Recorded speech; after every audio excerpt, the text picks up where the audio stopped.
मुखियावा बड़ा चोर बा। अरे भैया, तो हम मंचे से कहिला कि 500 रुपया लेके वोट देले बड़ा तू, तो मुखिया आके हरिचंद बनी।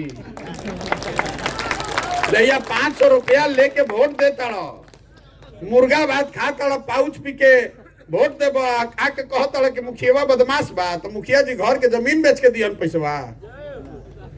तो जब तक आप नहीं सुधरिएगा तो नेता कैसे सुधरेगा? रउआ कहता नहीं कि नेता रउआ के ठगता। बिहार में आदत बा आदमी के खड़ा होके कहे के अरे भैया नेता बड़ा खराब बा, तो हम रउआ के बताओ तनी कि नेता आपको ठगिए नहीं रहा है। कोई नेता आपको नहीं ठग रहा है। अगर कोई नेता ठगता तो एक बार में ठग ली भैया, 2 बार ठग ली, तीसरा बार रउआ सुधार लेती। लेकिन रउआ हम जब 50 बरिस से ठगाता नहीं जा, तो एक मतलब है कि कुछ तो गलती अपनों में बा। जिस चीज पर आप वोट दे रहे हैं वो आपको मिल रहा है थोड़ा कम या ज्यादा। आपने वोट दिया है जात के नाम पर, तो जात के चर्चा बिहार में हर जगह होता कि नहीं के होता? आदमी पकौड़ियों बेचे जाता है, खाए जाता है, तो जो जाते के बतियावता हूं। रउआ हम वोट देले बानी जा 5 किलो अनाज पर, तो कतनो बिहार में भ्रष्टाचार बा तो 1 किलो चोरी करके 4 किलो अनाजवा मिलते बा। रउआ वोट देले बानी राम मंदिर पर, तो 30 बरिस के बादे सही लेकिन राम मंदिर अयोध्या में बनते बा। आपने वोट दिया है भारत पाकिस्तान पुलवामा पर, तो जैसे ही टीवी खोलता नहीं रहुआ तो हमें भारतीय पाकिस्तान रोज सुनाई देता। रउआ वोट देले बानी हिंदू मुसलमान पर, तो पूरा देश में हिंदू मुसलमान के बात होते बा। रउआ वोट देले बानी मोदी जी के 56 इंच के सीना देख के, तो मोदी जी के सीना फूलल हमरा रोज लोगते बा। अरे जो ना चीज पर वह वोट दे तो उन्हें न मिली भैया। जब आप शिक्षा पर रोजगार पर वोटे नहीं कर रहे हैं तो मिलेगा कैसे? इसीलिए ये पूरा अभियान चला रहे हैं। हमें कौनो रॉकेट साइंस नहीं खे, सबके खाली हाथ जोड़ के उतने कहता नहीं कि भैया रउआ आपन और आपन लड़का के चिंता करी, एक बार देश के चिंता छोड़ दी। जे नेता हो तो कहता राष्ट्र के नाम पर वोट दो, समाज के नाम पर वोट दो, जाति के नाम पर वोट दो, पाकिस्तान के सबक सिखावे खातिर वोट दो। हम रउआ के जोड़त हाथ जोड़ता नहीं कहता नहीं, एक बार भैया अपन लड़का के चेहरा देख के वोट दो। स्वार्थी बनिए, एक बार अपना स्वार्थ देखिए, अपने बच्चों का स्वार्थ देखिए। अगर आपका बच्चा अनपढ़ रह जाएगा, अगर आपका बच्चा बेरोजगार बैठा है, तो उसे देश मजबूत ना होई। अगर बिहार का सब आदमी गरीब अनपढ़ हो जाएगा तो उसे देश मजबूत होई कि कमजोर होई? जो आदमी अपनी चिंता नहीं कर सकता है, अपने बच्चे की चिंता नहीं कर सकता है, वो देश का चिंता क्या करेगा? इसीलिए हाथ जोड़ रहे हैं सबको। कहां से कि बिहार में जितना हमने के बानी जा बतियावे में तो कोनो जोड़े नहीं के, राजनीति के बात करे के होखे 4 गो बिहार के आदमी के कहीं बैठा दी, घर में, दलान में, खेत खलिहान में, चौक चौराहा पर, चाय के दुकान पर, जहां 4 गो बिहार के आदमी बैठी हन, तो कश्मीर से लेके कन्याकुमारी तक सब राजनीति एक दिन में साध दियो। कितना आदमी तो हमारा गाँव में ऐसा बैठा था इजराइल, फिलीपींस, कंबोडियो के बतियावता। अरे एक आदमी हमरा मिलन 1 घंटा हमरा के समझैलन कि फिलीपींस आ इजराइल के राजनीति क्या होता है। आपन लड़का खैला बिना मरत आई नहीं खेलो को, ये दुर्दशा बा हमनी के। काहे हमनी के खूब बतियावल जाई, अब वोटवा के दिन सब बात भुला जाई, 4 गो बात याद रही। हमार जात का बा के, हमार जात के खड़ा बा, जे जात से बच गइलन उनका हिंदू मुसलमान हो जाए के बा। 19 में रउआ तय कैले रहे कि अब की हाली भाजपा के सांसद के वोट ना दे। सांसद महोदय तो अब के हाली हमरा के मुंहे निकल दिखैले 5 साल ना बात सुन ला हवन, तले हल्ला भइल, पुलवामा हो गइल, सब हिंदू एक हो जा रे भाई। कोई गलती से पूछ देलस काहे दी, आदमी कहता बुर्बक हव, ऊपर देखो, ऊपर मोदी जी के देखो, इधर पाकिस्तान हो गई, पुलवामा हो गई, तो नली गली में जुराइल बड़ा, जल्दी चलो कमल के वोट दो, सब जाके दबा देलस। अब वही सांसद के यहाँ जाता नहीं, हम रोडवा पे चलते आदमी कहते हैं भैया सांसद तो सुनते नहीं खन, तो हम पूछिला कि क्या कहता रहन, तो कहता कि तू तो मोदी जी के न दिले रह जा, हमारा के मत दिया, काम ना करो, जा मत दिया वोट। जानते बा कि भाई अगला बार भी फिर वो मोदी जी के नाम पर उछल उछल के वोट देबे करब। देखिए हमनी के दुर्दशा, मोदी जी के हम ही प्रचार करत रही 2014 में, 2012-13 में हम बिहार आयल रही, तो यूपी में बिहार में जब हमनी के सर्वे करत रही जा, तो आधा से ज्यादा आदमी मोदी जी के नाम ना जानत रहन बिहार में। अब आदमी इतना ज्ञानी हो गई बा, हमरे के ज्ञान देता कि मोदी जी में कितना क्षमता बा, जैसे हम ही नहीं जानत। आदमी कहता कि है तारा बुझाता भैया मोदी जी से देश के कल्याण होई, तो हम पहले ही कहता नहीं है भाई, जितना मोदी भक्त लोग बारन जा, हम हाथ जोड़ता नहीं, हमरो से झगड़ा करे नहीं खियाई। लेकिन आपको एक खुली चुनौती देने आए हैं। मोदी जी देश के विकास कैलन कि ना कैलन छोड़ दियो बात के। मोदी जी 9 वर्ष से प्रधानमंत्री हैं। मोदी जी के प्रधानमंत्री बने से बिहार के फायदा भइल कि ना, यो छोड़ दी। एजा लइकन के रोजगार मिलल कि ना, यो छोड़ दी। लेकिन आपको खुली चुनौती दे रहे हैं। रोज टीवी मीडिया बता रहा है कि मोदी जी 14 घंटा रोज काम करते हैं, 16 घंटा, और 9 वर्ष से प्रधानमंत्री बाड़न। लेकिन 9 वर्ष में मोदी जी ने बिहार के विकास के लिए अगर एक समीक्षा बैठक किया है, उसका आप हमको प्रमाण दिखा दीजिए, न्यूज क्लिपिंग दिखा दीजिए न्यूज। हम कल से मोदी जी का झंडा लेकर चलने को तैयार है। हमने के बिहार से 40 में 39 को एमपी जिता के भेजले बानी जब भाजपा के गठबंधन के। हमने के वोट एगो बैठकों भर नहीं खे, अगर नहीं खे तो वह फिर जाके काहे वोट दे मोदी जी के। और अगर दीजिएगा तो अपने बच्चों के बेरोजगारी के लिए आप जिम्मेवार हैं कि मोदी जी जिम्मेवार हैं। मोतिहारी से हम आवता नहीं है, मढ़ौरा में हम अभी कल जाए, हर आदमी कहता मोदी जी कहले रहन मिल चालू कराई, कहले रहन मढ़ौरा में, तो हमारा से काहे कहता नहीं भाई। 19 में जब वोटवा देते रही तब न सोचे के चाहत रहे। जिस मोतिहारी चीनी मिल में मोदी जी ने आकर कहा, हम ही लोग का लिखा हुआ भाषण पढ़ के कि भैया मोतिहारी चीनी मिल चालू हो जाइए, करे चीनी से चाय पियब तो वापस आई वोट मांगे। मान ली मोदी जी कहलन रवा के बुर्बक बना देलन, तो 19 में रवा जो मौका रहे ना भाई, वही मोतिहारी से फिर रवा 3.5 लाख वोट से मोदी जी के जिता के भेजनी सांसद के। अब तो प्रशांत किशोर का कुर्ता काहे फाड़ता नहीं कि चीनी मिल चालू कराई। जैया वोटवा देवे के रहे वो दिन न पूछे के चाहत रहे। ये जब तक हम लोग नहीं सुधारेंगे, जो आपको तकलीफ है उस पर वोट दीजिए। जकरा के वोट देवे के बाद दी, जन सुराज दल नहीं के जकरा के देवे के बाद दी, लेकिन वोट दीजिए शिक्षा और रोजगार पर। वोट दीजिए अपने बच्चों के भविष्य के लिए, तभी बिहार सुधरेगा, ना तो सुधरे वाला नहीं खे। अब ये आदमी इतना जुटल बा, कोई आदमी कहला कि प्रशांत किशोर के पीछे लाग जाइल जाओ। भैया हमनी के बानी जारुआ पीछे तन मन धन से। बिहार के आदमी जैसे ही कहलन हम पहले ही हाथ जोड़ता नहीं रे बाप। जैसे ही बिहार के आदमी कहलस के रुआ पीछे बानी, समझ ली और कल्याण होखे वाला बात। अरे जिस समाज में लोग आप अपने बच्चों के साथ नहीं खड़े हैं, आप प्रशांत किशोर के साथ खड़ा होइएगा।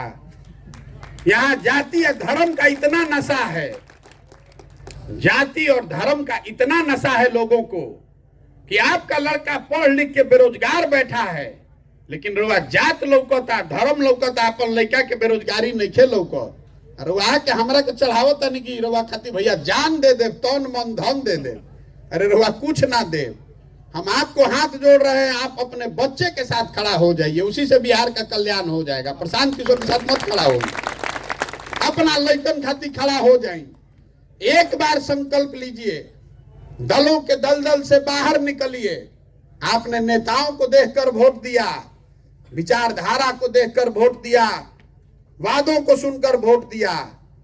एक बार अपने बच्चों के लिए वोट दीजिए। दे वोट तो अपने आप बिहार सुधरी। देखिए कर इतना प्रभाव बा। तेजस्वी यादव ने एक झूठा वादा किया कि हम आए तो 10 लाख सरकारी नौकरी दे दे। अब जौना पार्टी के राज में 15 साल में एक आदमी के नौकरी ना मिलल, वो आदमी कहता कि हम 10 लाख सरकारी नौकरी दे दे, लेकिन उस झूठे वादे का भी लोकतंत्र की ताकत है कि सब आदमी पूछा था ना कि ये भैया कहले रहो 10 लाख सरकारी नौकरी देव, कब देव? पूछा था उनके निकन आदमी पूछो। आरजेडी के पार्टी का आदमी भी खड़ा होकर कहता कि अच्छा 10,000 दे देनी और व्यवस्था करो था नहीं। जिस दिन आप तय कर लीजिएगा कि पढ़ाई और रोजगार पर वोट देंगे तो सारा दल, जन सुराज के बात नहीं खे, मोदी जी के भी आके चीनी मिल के बात ना करे पड़ी, रोजगार और शिक्षा के बात करे पड़ी। लालू जी को, तेजस्वी को, नीतीश को, सबको बोलना पड़ेगा कि शिक्षा के लिए वो क्या करेंगे। कोई झूठ बोली, कोई सच बोली, लेकिन पहला लक्ष्य ये है कि बिहार में चर्चा शिक्षा और रोजगार का होना चाहिए, फालतू का बात का चर्चा नहीं होना चाहिए। हमने के तो अभी शिक्षा रोजगार के बातें नहीं की जा करो, आपन लइकन के कोई बातें नहीं के करो, सब नेता के बतियावत। पाकिस्तान में क्या होता, बुलेट ट्रेन बनता गुजरात में और आदमी सीना फुलेले बड़न बिहार में। हम चलत नहीं रोड पर, आदमी कहता नहीं भैया एगो गाड़ी के स्टॉपेज जा करवा दी। देखिए हमने के दुर्दशा बिहार में आज भी रेलवे से आदमी यह मांगत कि गाड़ी चलत ना भैया स्टेशन पे एगो स्टॉपेज हो जाओ। आ गुजरात में मोदी जी बनावता बुलेट ट्रेन। बुलेट ट्रेन बनावे के खर्चा बा 1 लाख करोड़ रुपया। अहमदाबाद से बॉम्बे जाए खातिर पहले ही से 20 गो ट्रेन बा, एरोप्लेन बा, रोड बा, फिर भी मोदी जी 1 लाख करोड़ का वहां बुलेट ट्रेन बना रहे हैं। बनाए भैया, हम लोग को इसमें दिक्कत नहीं है, देश का विकास हो रहा है, होना चाहिए। लेकिन गुजरात के आदमी चली 1 लाख करोड़ के बुलेट ट्रेन पर, अब बिहार के आदमी के पैसेंजरों ना मिले के चाहिए। हमने कहा तो औकात नहीं के। ये दुर्दशा है, तब सुधरेगा जब आप और हम सुधरिएगा। यही से चलल बानी तो आदमी तुरंत कहता कि भैया ये सब बात बुझाता, हमने भी जो विकल्प ना रहे, रउआ दल बनाई, आप विकल्प बनाइए, आपके साथ चलेंगे। तो हम दल काहे नहीं बनाओ? दल इसलिए नहीं बना रहे हैं कि बिहार में पहले ही से 50 गो दल बा, ठगे वाला पहले ही से कम बढ़न के गो हम बढ़ जाई। बिहार में दल कैसे बनता है? जे बनैलस दल उहे हो गई दल के नेता। आइयो कह दिलस कि हमारा बाद होयन हमार बेटा। आ कुल जाना तो लोग बिहार के आदमी जीवन भर झंडा लेके ढो जाए। वो दल नहीं है, वो तो परिवार का शासन है। अगर विकल्प आपको बनाना है तो सबको मिलकर बनाना पड़ेगा। गांधी जी आके वोट लेके इधर देश के आजाद करैलन। गांधी जी आए, आपको जगाया, आपके हमारे पूर्वजों को जगाया, समाज को यह बताया कि आजादी आपका अधिकार है।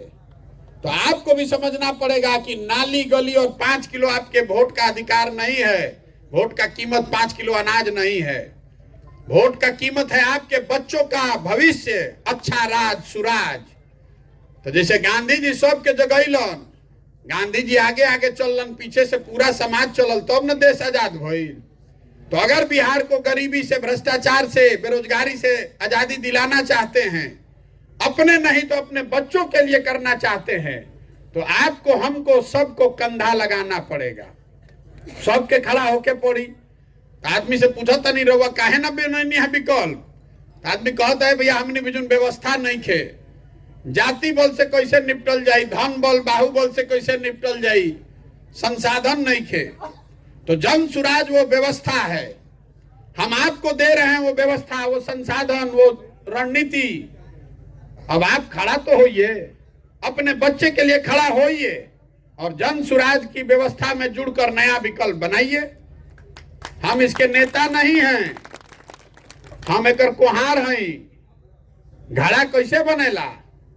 घड़ा तो मिट्टी और चाक से बनता है। कुम्हार कितनों कुम्हार होशियार रहेंगे तो बिना माटी या चाक के घड़ा बन सकेला? आप वो मिट्टी और चाक हैं। हमारा काम है कि आपको थोड़ा सा सहारा दें ताकि आप अपनी ताकत से खड़े हो जाइए। ये पूरा जन सुराज अभियान का जो लक्ष्य है कि गांव, शहर, कस्बा, देहात हर जगह जाई। जैसे दही के मत के आदमी मक्खन निकालता, वैसे ही समाज को मत कर ऐसे लोगों को निकालें जो अपने और अपने बच्चों के लिए बिहार में नई व्यवस्था बनाना चाहते हैं। समाज जिसको भी चुनकर निकाल देगा, आप जिसको भी चुनकर निकालिएगा, वो गरीब हो अमीर हो, अगड़ा हो पिछड़ा हो, हिंदू हो मुसलमान हो, जेकरा के सब लोग मिल के चुनी, उसी के पीछे जन सुराज की, प्रशांत किशोर की पूरी ताकत, शक्ति, पैसा, बुद्धि सब लगाएंगे और आपके समर्थन और सहयोग से उसको जिता कर लाएंगे। अजय हमरा के जाने तो मालूम है कि हम कहता नहीं तो बात में दम बा। पिछला 10 साल में हम और कुछ जानी चाहे ना चुनाव लड़ावे तो जानता नहीं रे भाई।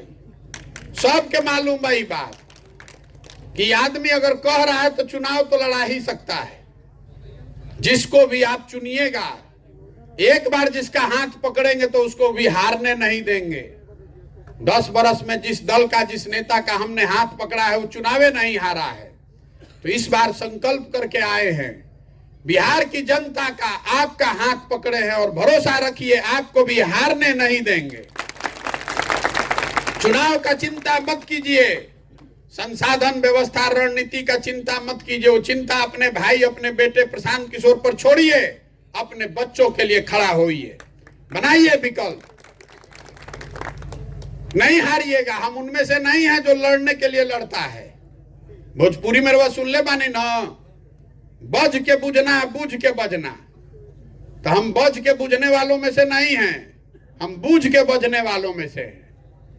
अगर बिहार आए हैं तो ये मान कर चलिए कि इसको जीतने का खाका दिमाग में बना कर लाए हैं। ये सोच समझ कर आए हैं कि इसको जीतने के लिए कैसी व्यवस्था बनानी पड़ेगी, कितना संसाधन लगाना पड़ेगा, कितना पसीना बहाना पड़ेगा। और मानेंगे नहीं, एकदम दृढ़ संकल्पित है, बिहार को सुधारे बगैर मानेंगे नहीं, यहां से जाने वाले नहीं। आप देख रहे हैं अभी तो 5 महीना न होता, दल बनैले नहीं की, वोट मांगत नहीं की, चुपचाप 50 आदमी संगे चलत नहीं, एक गांव से दूसरा गांव। आदमी गन्ना में लागल बड़ान के भाई एनडीए के वोट कटियन की महागठबंधन के कटियन। इतना घबराहट बा। आधा आदमी जो हमारा संगे आवता वो तो वही घबराहट में आ रहा बा, हमारा मालूम बा। अगर दूसरा आदमी 40-50 आदमी के संगे तो आदमी कहित की पगला गइल बा। हमको भी यही कह रहा होगा घर में बैठ के कि देखो पगला गइल बा, गाँव में गाँव घूमत आड़न। लेकिन 10 बरस जो हमने काम किया है उसका डर भी है। तो जान रहा है कि भाई बहुत आदमी चलाक बा, कहीं ऐसा ना कि कुछ खड़ा कर दे बखेड़ा तो हमनी के सब खत्म हो जाए। तो चलो रे भाई एनियो गमछा डाल दो।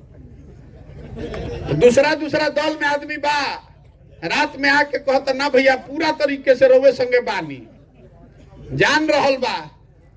अरे भाई आदमी कहीं कुछ खड़ा कर दिया तो सब गणित फेल हो जाए। तो आप मान कर चलिए जीतेगा जन सुराज ही, क्योंकि जनता इसके साथ है।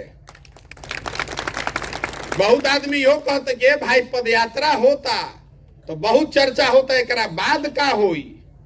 कान में आदमी आके शुभचिंतक लोग भी हमरा कहता कि भैया पदयात्रा के बाद ही रुके के ना चाहिए, बढ़त रहे के चाहिए। तो आपको बता रहे कि तो पहले बुलेट है, अभी इतना बुलेट दागेंगे चुनाव से पहले कि पते नहीं चलेगा कि ऊपर से क्या गया नीचे से क्या खिसक गया। 14 में बुझाइल का भाई, तभी तो 3 बरिस बाकी बा। आप इससे जुड़िए, चुनाव जीतने हारने का चिंता मत कीजिए, अपने बच्चों के भविष्य को सुधारने के लिए जुड़िए और भरोसे के साथ जुड़िए। अगर आप में काबिलियत है, जज्बा है तो कोई आपको रोक नहीं सकता है। और एक बात अब अंतिम कह के खत्म करो, हमनी के लड़का आ जाता सन बिहार से बाहर, कोई पढ़े जाता, कोई काम करे जाता, मजदूरी करे, तो जेकरे मन होता उहे 2 थप्पड़ मार देता, जेकरे मन होता उहे गरिया देता। बिहारी मतलब बुर्बक, बिहारी मतलब अनपढ़, ये शब्द बिहारी गाली बन गया है। हमने के सब आदमी बुर्बक बनी जा। अरे बिहार के लोग बुर्बक नहीं हैं, ये कुछ नेताओं ने हम लोग को बुर्बक बना दिया है। एक बार आप जग जाइएगा, ये तो ज्ञान की भूमि है। देवताओं को भी बिहार में आकर ज्ञान मिला है। 1500 साल तक इस देश की राजनीति इसी बिहार पाटलिपुत्र से चली है। हमनी के आज दुर्दशा हो गई बा कि हमनी के लड़का पढ़े खातिर या मजदूरी करे खातिर पूरा देश में मारल फिरत। तो इस व्यवस्था को बदलिए, अपने लिए नहीं तो कम से कम अपने बच्चों के लिए बदलिए। जाति, धर्म, मोदी, लालू, नीतीश, प्रशांत किशोर से ऊपर उठकर एक बार अपने बच्चों के भविष्य और मुस्तकबिल के लिए जग कर वोट कीजिए, उसी से बिहार सुधरेगा। आप आए, आपने मेरी बात सुनी, इसके लिए बहुत बहुत धन्यवाद। एक नारा लगाकर हम लोग खत्म करेंगे। मैं बोलूंगा जय बिहार, आपको बोलना है जय जय बिहार, जय बिहार। छपरा के आदमी में हतने दम बा, हमारे साहब में गौर बा, रोबा से ज्यादा तो हम ही बोलता नहीं। जय बिहार, जय बिहार, जय बिहार। बहुत बहुत धन्यवाद। अब जरा फोटो वोटो लेवे के बाद मारा मारी ना करी, हमें जब बानी 1 डेढ़ 2 घंटा आराम से फोटो ले सकते हैं। आप आए, इसके लिए आपका बहुत बहुत धन्यवाद।